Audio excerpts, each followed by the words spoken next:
Poi morenya karamogi kamara ora maintiere arwakini machiegni weche manyien mag ang'ich welo odiechieng' ma kawuono mabende kor yamo koro tedore koda weche mag siasa ka jotelo makaluo yware koni kod kocha ewi jalno manitiere kod mbi kata ng'ano manigo teku mar mondo olos e weche mag siasa masani dhi nyime pacho kanyo. Karamogi bende odiechieng' ma kawuono idhi yalo odiechieng' mar familia ka jonyuol manigi nyithindo mong'ol ni kod ywak ne sirikal.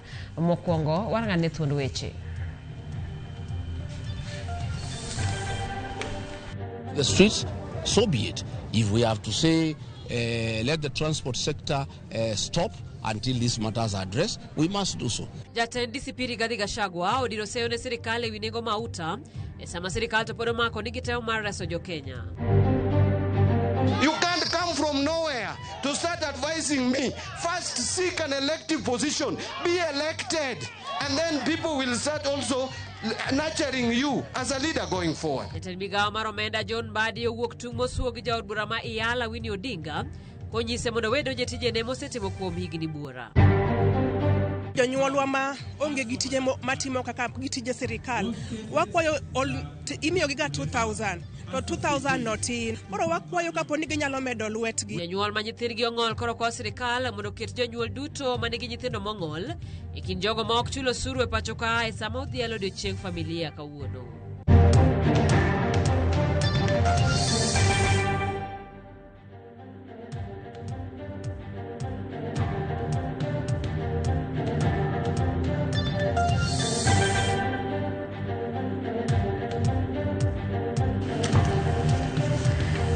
Kaka pile tudi kodo namba wa mar ote machuok en 3-6-0 ka kamano Karamogi bende yudwa e mbui mag oganda kama wabiro ne achiel kachiel e mbui mar Facebook, YouTube kachiel koda mbui mamoko. Nyinga Simfruz Okinda ka jaloko marwa en Belinda Phillips. Wachako kod wechegi kama jatend duond bura mar DCP Rigathi Gachagua oyango ni kweth mapingo sirikal onego bedni ng'eyo wechego eko kata piny owacho.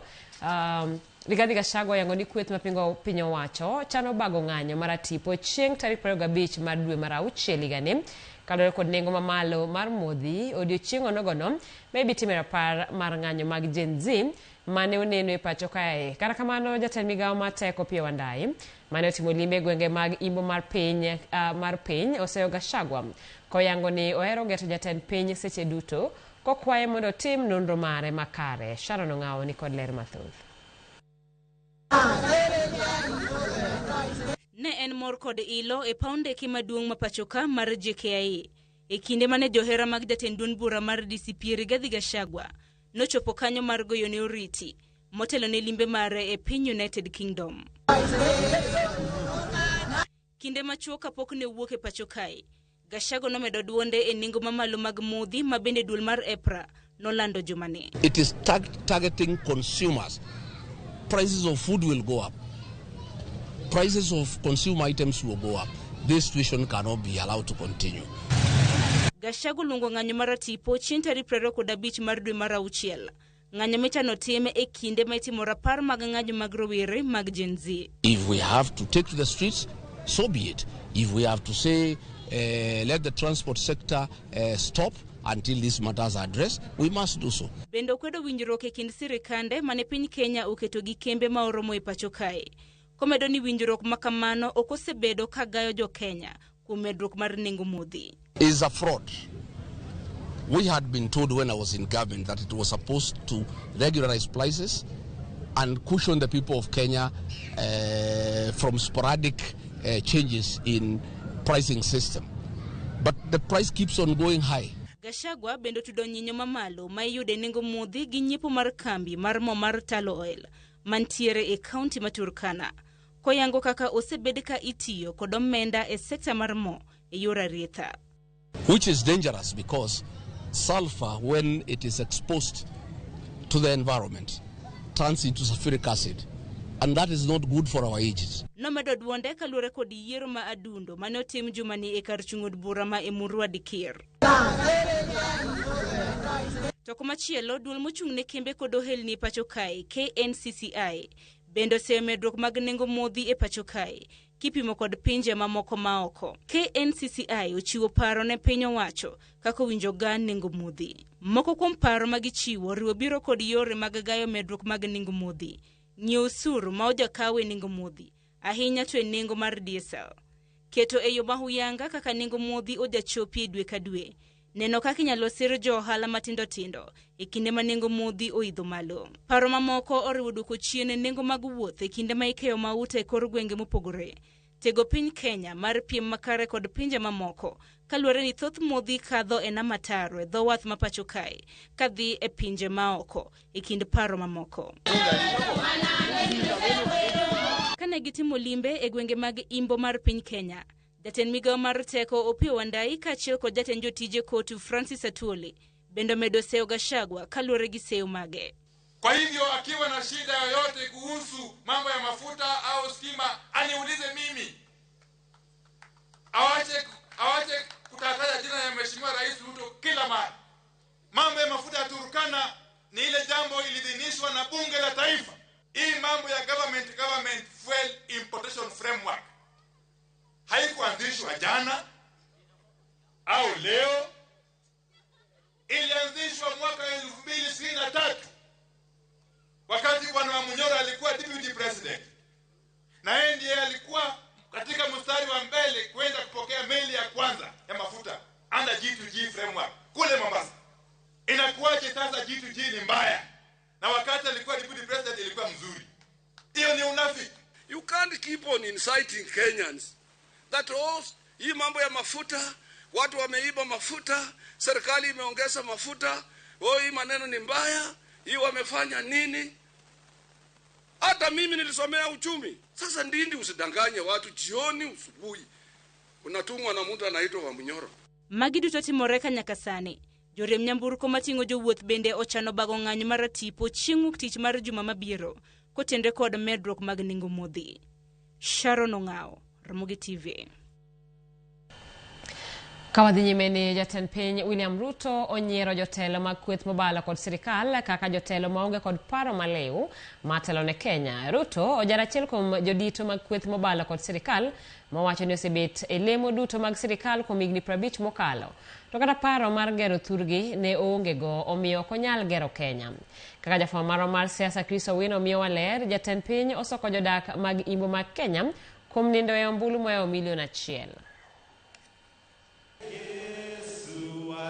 E romo mare kod jotend ute lamo mawuok e kaunti ma Bungoma e kar jot ma jatend piny bore Nairobi, jatend piny William Ruto odhi nyime kod gwaro kweth mobalo kod sirikal mare.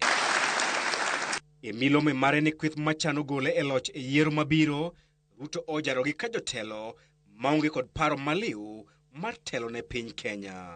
Tuko na viongozi akili yao haitoshani. And that is why Kenya imekwama siku mingi. Ruto olwar elo kod jatelo moro mar kweth mobalo kod sirikal ma owacho ni osebet e telo kuom higni 50 mokalo kendo mako lemo duto mayudore e bwo wang' chieng' to kata payo yo madhi e dalagi ne otame. Umekuwa uongozi 50 years. Umekuwa waziri ya kila kitu. Ulikuwa education, ulikuwa foreign affairs, ulikuwa health, ulikuwa trade, ulikuwa nini? Barabara ya kwenda kwako vumbi ndio hiyo.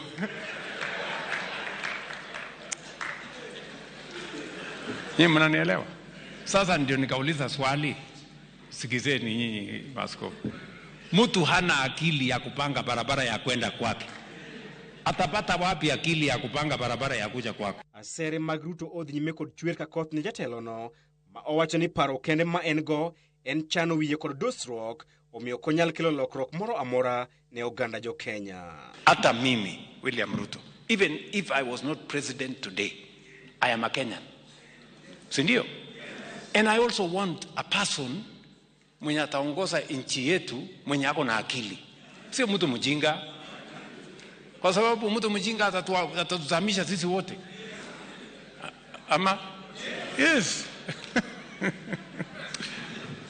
Mtu tu ya kungoja makofi, sijui nini, kuimbiwa hapo, unachanua nywele, unakaa smart, alafu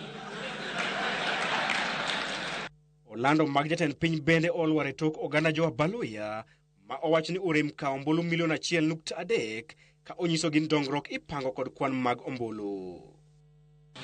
Tunataka bado tuko na shida, lazima niwaeleze. Western Kenya tuko na watu 1.5 milioni wako na kipande lakini hawana kura. 1.5 million. Unaona ile hasara mnatuletea? Maendeleo inaletwa na siasa. Siasa inapangwa na kura. Ama namna gani? Hamwezi kusema tunataka maendeleo na hamjapanga kura. Sasa hii maendeleo itatoka wapi? Biblia inasema uongozi inaamuliwa kwa kura. Psalms ngapi? So mtu asifikiri ya kwamba ati mambo ya kura ni mambo ya wanasiasa. Mambo ya kura, Biblia yenyewe inasema mashindano inaamuliwa kwa nini? Kwa kura. In the Bible. Tutaendelea na hiyo safari kuona kwamba ile kazi unatufanyia na sisi pia tunarudisha mkono. Na vile tumeanza na watu ya kanisa, kazi imemalizika. Wale watajaribu kuja njia yako wasome Psalm 35 verse 6. Njia yao itakuwa telesi na nyeusi. Mto oyangu chenro mopogore mag dongruok e kaunti ma Bungoma kaka yaro paunde ke mamuloti kod gero od thieth mar level 6 e kind chenro mamoko. Chris Owino, Ramogi TV. Kawadhi nyime ni jatend migawo mar omenda John Mbadi owuok tung' mosuo gi jaod bura ma Iyala Winnie Odinga kaluwore gi weche mane owacho e kaunti ma Kisii ni Mbadi oloko ofise e migawo mar omenda mana kar goyo siasa kar keto maino e loso chumi mar piny Kenya.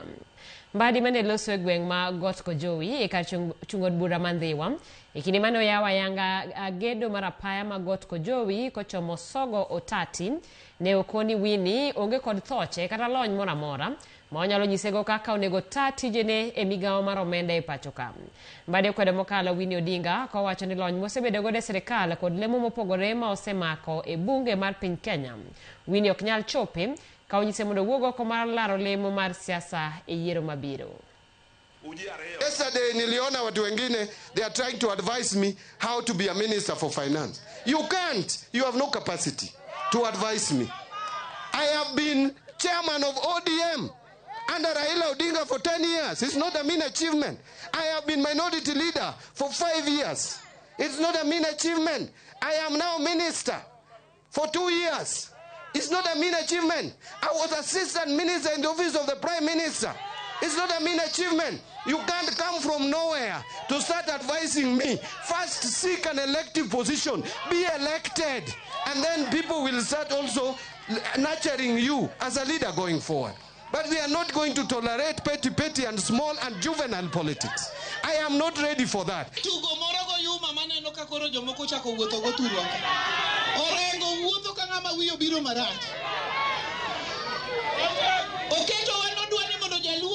Broad-based government kamana gwabonya lego wewani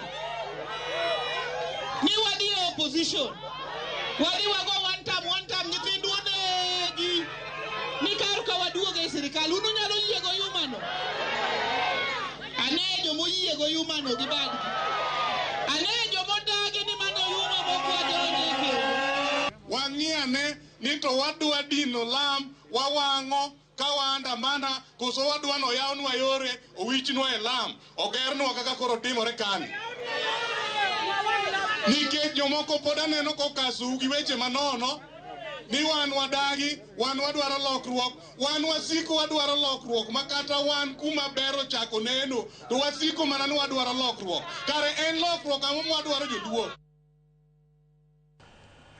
Oganda jo Kenya koro jiwo mondo bed motang' tok midhusi mar Ebola muoche piny libamba ma DRC kendo nego ji maromo 65.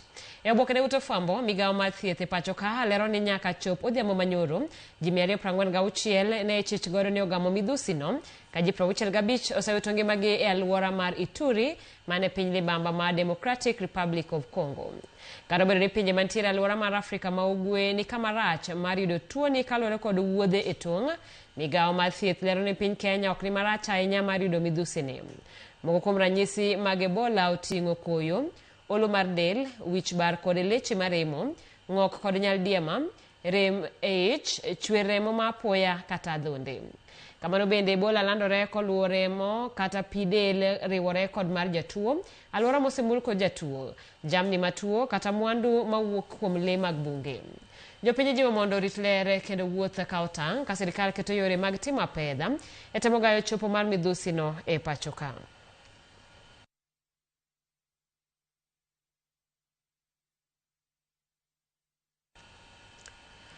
Kopogore gi mano wadhi nyime kama jadon buge mag omenda mag piny owacho mano Auditor General Nancy Gathungu ochwalo ng'ur kaluwore gi kwan mani piny mag jotich e apise kolero ne dwaro koro nitiere mar mondo mi piny owacho med ne kwan jotich. Kane oloso Mombasa bang' sidho ayanga gedo mar apisi mar Auditor General mabiro tayo chenro mek gi kadho wadh Nam Chumbi, Gathungu koni jotich 84 mantiere kadho wadh Nam Chumbi mosebedo katiyo e lwasi ma ok ni kare koro biro yudo fuong'ruok. Esegongo bende jagoro e migawo mar arita Patrick Mariru ne okoni gedo no ma ibiro tage jolweny ma pacho ka biro kawo thuolo mar higa achiel kendo ibiro gere rang'eny mowinjore. In the name of Jesus Christ, our Lord and Savior. But I want to urge all, for those who currently hold office and those who aspire to hold office, if there's one thing that we do not need to politicize is the report from the Office of the Auditor General. And I say this because today is a manifestation. The Department of Defense today is groundbreaking this particular property. I want to assure you, Auditor General, that this project will be delivered on time, it will be delivered on standard, and it will be delivered on the cost, starting now. So we will assume take over the site from today. We shall endeavor to give you a report, if not weekly, every 2 weeks of the progress. It is imperative that we deploy additional resources to the region, including human resources, and at the same time strategize on how to reduce operational costs in the long term. The 84 staff are currently operating from leased office space, which is not cost effective. The construction of this office block, therefore, is a strategic investment for us aimed at providing adequate working space for staff, reducing costs of leasing, and ensuring long-term operational sustainability. Nyakoromo gi kanyo wakaw yo mokwongo chenro en marang'ich welo sa 1:16 kikidhi mabor pod waikoni weche mamoko.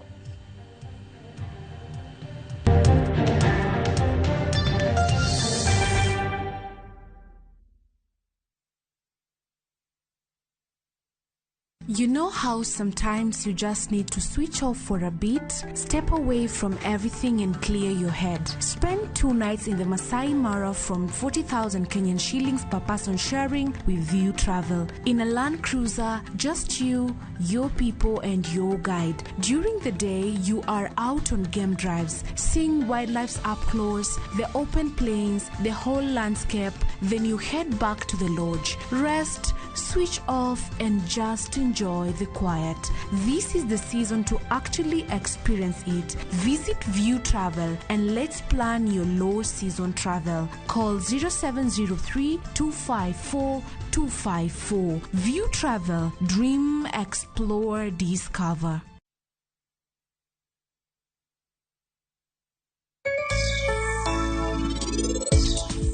Kare anada wachini maler gimomiyo iya wang' kodi kawuono.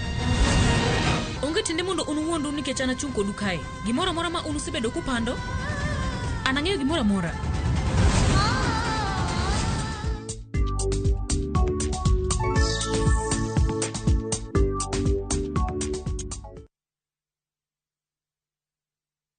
Kik Kikirit nyaka koth juki. Yudwa mabati maber kawuono kowuok Royal Mabati Factory Limited. Bricktel kod Romantel yudre nengo mogonyore gi atamalo maduong' kod kelo mabati manyok kodwa nyaka maintiere nono monge chudo moro amora. You are told send in number mar 0722 638383.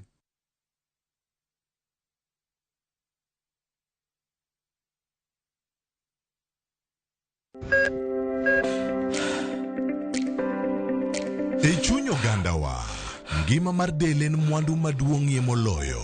Mondo tekruok mar dende obed maber, ok gin ga gik matek. Gin gik maluongo ni lifestyle. Manyiso ga jotuo ni gigi ok gin gik minyiewo, gin gik mitimo. We bedo gi kiawa, kendo chak bedo gi ng'eyo. Nachako chemotherapy. Side effects nen, yier wi nyaka lwar, constipation, chandi seriously. Warwaki e penj laktar, ma en tudruok gi lakteche molony. Isami dhir jahocho cha, nyaka ibed ni iseng'eyo ni mae shida ma an godo, to adwa kony. Chakre weche thieth kod chiemo mar mine mayach, nyaka e weche thieth mag tuoche masiko. Wakelo od thieth e od dak. Tuo mar rheumatic heart disease ni landore sana e gwenge ma poverty ntiere. Riwri gi Ruth Otieno, wuok tich nyaka tich abich, saa 12 odhiambo.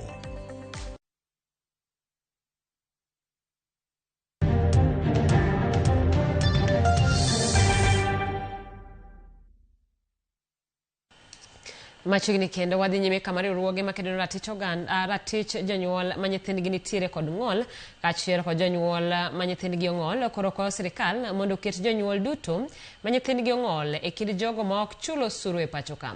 To ka jafwambo marwa Joyce Oduor lero, jonyuol ma nyithindgi ong'ol bende kwayo sirikal mondo okonygi e yor yudo yedhe ma gimiyo nyithindo ma ong'ol kinde ka kinde. E alap mar Kenya Institute of Special Education Kise e boma ma Nairobi, jonyuol ma nyithindgi ong'ol ochokore mar dhialo odiochieng' familia kata International Day of Families. Tabitha Akoth kod Eunice Achieng' gin moko kuom jonyuol ma nyithindgi ni kod ng'ol mar obwongo kata cerebral palsy. Gilero moko kuom pek ma gikadhe moriwo nok mar pesa mar nyiewo yedhe ka koro gidwaro kony kowuok kuom sirikal. Tiyudo ni yath bottle achiel inyiewo at 2,500. Daktari ni tidwaro ni tigi chupni 3.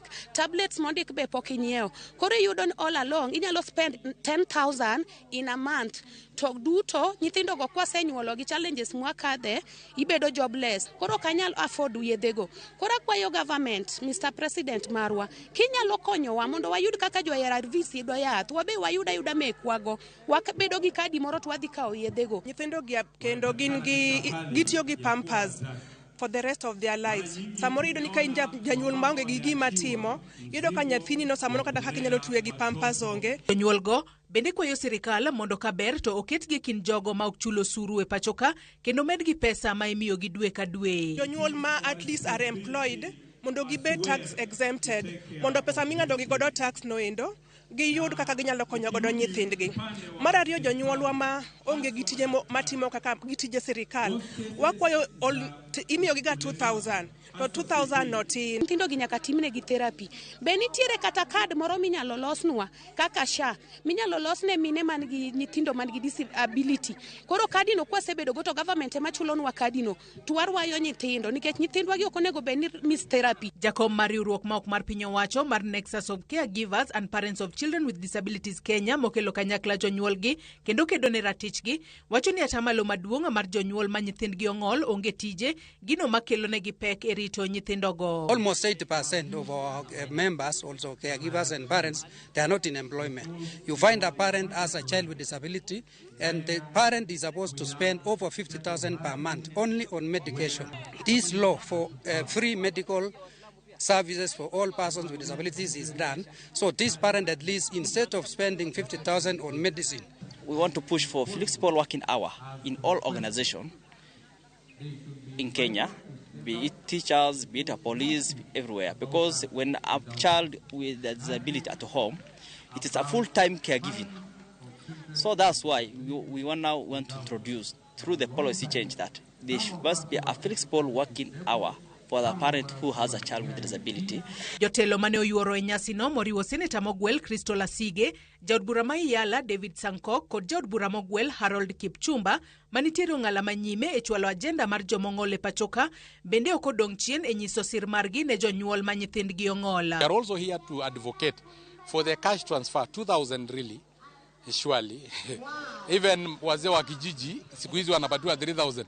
Surely, we are advocating for 15,000 at the minimum. This month in May, the Board of National Council for PWDs are drafting and reviewing the regulations that they have come up with so far to actualize the Act. And on the 22nd of this month, they said that they will be finished with that process, and thereafter they will bring those regulations to Parliament for scrutiny and further approval. Jaod Bura Mogwel Harold Kipchumba bende wacho ni keto siasa mathoth e weche mamulo ngima joma ong'ol ema osemiyo pok oket chikego e tim, ka koro nyiso josiasa mondo odew dwaro mar joma ong'ol e pachoka motelo ne yiero mabiro. If it is not prioritized, if it's not enticing, if it's not politically sweet, nobody thinks about it.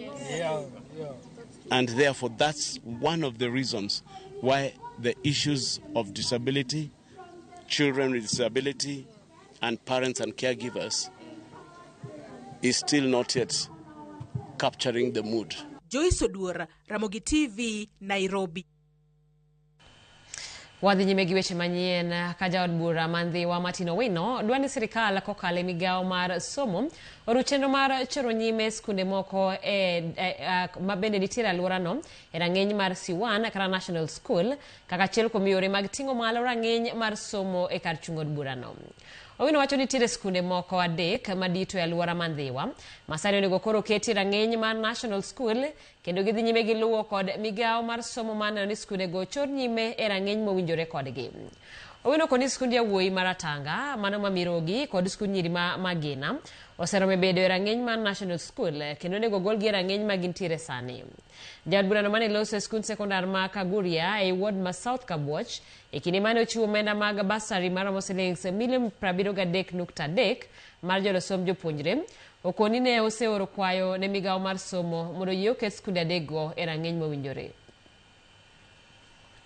Students man ieka in the constituency kod man oko and 73,335. We have agreed that this time they will produce A's, and I have also informed them the entire 52 senior schools onge achiel mane C1, and we have applied for 3 mondo be considered for C1. Ratanga boys, Mirogi boys is the oldest, and Magina girls. And I encourage and plea to the ministry to consider that a constituency like this cannot be without a national school. We are using a lot of money to other national schools. This time also, we want people to come to our schools. Riwruok mok mar piny owacho mano mar Practical Action ka otenore kod Victoria Ecofarm kod 10 County ma Migori dhi nyime kod puonjo rowere yore makare mag puro kothe mopogore opogore ka achiel kod pith mar gwen. Riwruogego bende konyo jopur yudo chiro mar gwen kod kothe mamoko ma oting'o soya. Kwan rawere madonje pur kachiel kod pith medre e kaunti ma Migori kore kod lipot ma ochiw kod 10 County ma Migori e migawono mar pur. Rawere mathoth sani pidho kothe mopogore opogore kaachiel kod timo pith mar gwen kod kothe mamoko. E pur mag alot. E pur mar alot kae wawinje maber. Wapuonjore mang'eny kaka wanyalo loso mbolea mar nyadalani mondo mi wakete puodho mondo mi yuto marwa obed makare. Youth wengi walikuwa wamekaa wakingojea ajira, lakini ajira imekuzunguka wewe kama youth, unaweza angalia. Kuku ni pesa, ni mnyama mdogo lakini ni pesa. Gweno asepidho kuom higni madhi 7. Gweno ber, en gima tije yot, en gima ok dwar lowo maduong' kendo en gima rito bende yot. Kata kamano raweregi osebiro ka kale midhieche mathoth ma oting'o onge mar chiro mar gwen ma gipidho kaachiel kod kothe moko kaka mano mar soya. Ude mapidho gwenegi eki chandore ahinya ne yo mar kama gidhi use gwenegi, nikech jok mabiro ma jochombo gibiro to gimiyi pesa matin to gikawo gwendi misethagori godo. kore momiyo ne wamanyo market actors jok manyalo konyowa mondo omiwa chirni e yo mayot. Sasa ma gweno osebedo ni giseromo kaminya chamgie to yudo ka chiro bende obedo abeda rito. Problems mwan go ne nengo gi kumwanyalo use. Gisani practical action nokelo jomilongo ne Victoria Farm. Victoria Farm obiro gi chiro. E okang' mar res rawere madonje pur, riwruokno mar Victoria Eco Farm kawo tonde kod practical action kaachiel kod 10 kaunti ma Migori dhi nyime kod jiwo rawere e yore mopogore opogore ma oting'o miyo gi tiegruok. Ji watimo gimiluongo ni business planning. Ipuonji kaka inyalo timo purni e yo manyalo kelo ni yuto mondo ngimani olokre. Kikine mana pur kaka gima nowene joma nokodhi sikul. Director mar Victoria Eco Farm Nico Mondi wacho ne gikonyo jopur kaachiel kod jopith e yudo chiro mar gwen ma gipidho kod kony mamoko. Ne tudruok kod practical action mar neno kaka wanyalo siro wechego mag pith mag gwen ahinya ne rowerego eko ma bende tiyo e bwo chenro endo mar iluongo ni REI mantie e practical action. Ka bende temo jiwgi kanyo endo ne achiel kuom yorego eko ma bende nyalo miyo ng'ato bed kod pesa ne en owuon, ok en mana manyo tich ma indiko ji. Omonwa ni kaka pith mar gwen tieko chiro maber. Kata kamano, kaunti ma Migori koro pod pidho gwen kod potin mokalo. Eko mag gwen bende wabiro mondo wamegi yot e yore eko mag yudo chiro mondo koro giwere kod johand chumo bende osebedo ka samoro miyo gi bei go eko kata nengo go eko ma ok owinjore. Jopur matindo gidwaro be mondo koro 10 kaunti ma Migori koro jolgi e yore mag miyo gi hola ma ginyalo tiyo godo e medo pur. Pot mwanyalo dwaro kaka wan jopur mar alot, seche moko inyalo yudo ni chieng' owuok mang'eny to nitiere pesa moro ma sirikal miyo ga youth. Seche mineno ka chieng' obet mang'eny no, pesa no ka wayudo nyalo konyowa kata ng'iewo pumps. Ani wang'eni mondo tim gweno okang' no endo ma bende dhi kelo ni nweng'o kata commercial level. Anyiso ni en gino bende dwaro capital malong'o chuth. Pesa nitiere ma wachiwo, nitie project miluongo ni NAV CDP, gi promote value chains abich at the grassroots level.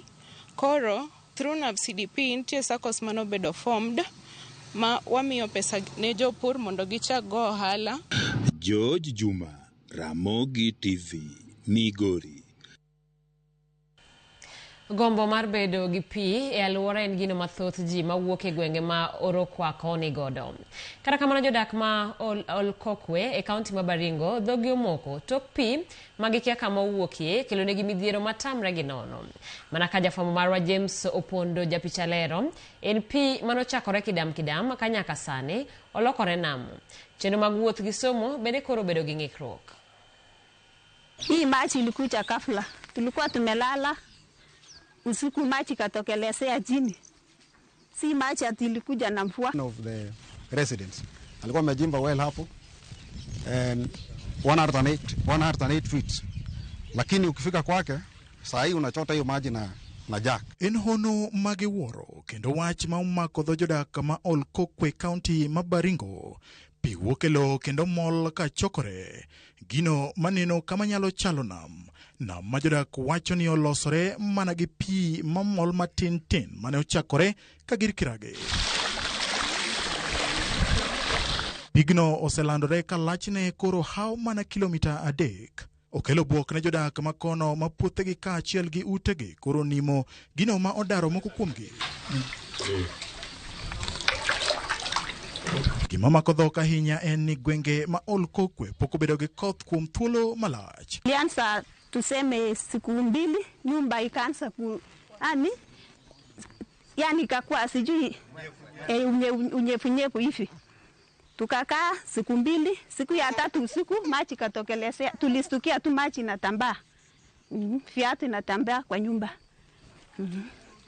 Tukakaa siku moja, siku ya 3 chips wakakuja wakatuamisha.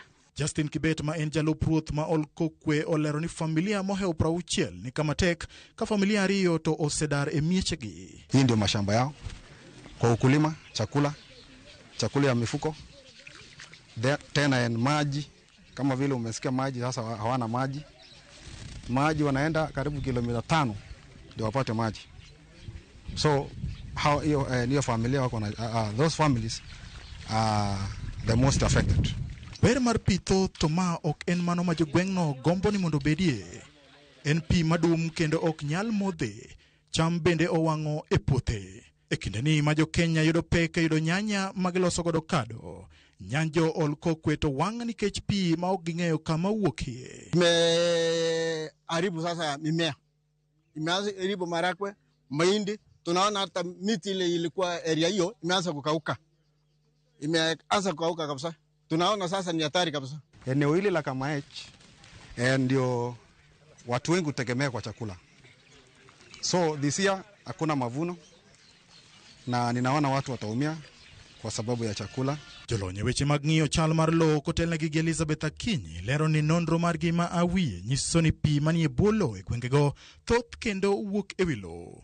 Kata kamano bende ok ginyalo wito oko paro ni nam manyien nyalo chakore e alworano. Is a closed basin, and within the closed basin there has been surface runoff and also underground water activity that is stagnant and not moving anywhere, which is forming some sort of lake, and therefore the communities and owners of the land have been forced to relocate. Ok en mana puothe kende gi dar mar ji.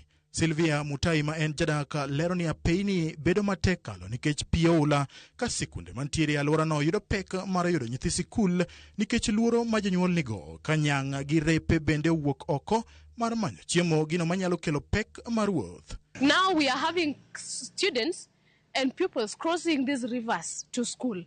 That poses a serious threat to their lives. We are now also experiencing human and wildlife conflict. We are having crocodiles in these waters. We are also having hippos in the waters. Also dangerous snakes. Gwenge mag ho mar Okako osebedo gi koth mapek kuom kinde. Gino mamiyo jolony paro ni nyalo bedo ni nam ma Naivasha osepong' kendo ng'udho pige kochomo mwalo nyaka i nam ma Turkana.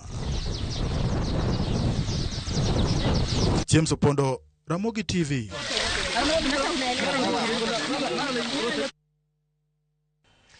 Iwacho ni moko tek pi manyako Ramogi gi kanyo wadoni mondo mi wakaw yo machielo chenro ene mana ng'ichwela no ka ote omoloka.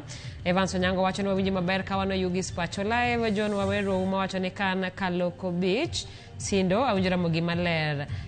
Diana Kelo wacho Ramogi TV leran kodi nyaka giko an Diana Onyata Jaruma Ramogi ler kabisa winji kan Kodero Odamo.